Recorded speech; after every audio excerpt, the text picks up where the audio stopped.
Hey, Tony. Hey, David. Got another question for you. Yeah.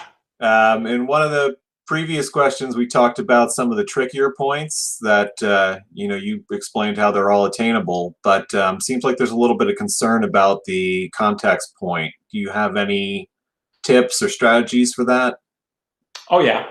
Actually, context does create trouble for some students. I know some of my students have had difficulty developing the context.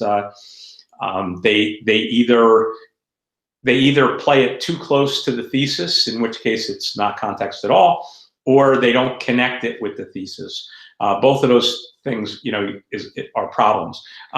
So what I'm doing with my students and what I do as I review for the AP test, as a matter of fact, is I ask them to look at each time period that we've studied and to try to create like a 3-sentence summary of the time period. So, give me a 3-sentence summary of the Renaissance, of the Reformation, and of the Enlightenment. I mean, just do a little 3-sentence summary of each time period.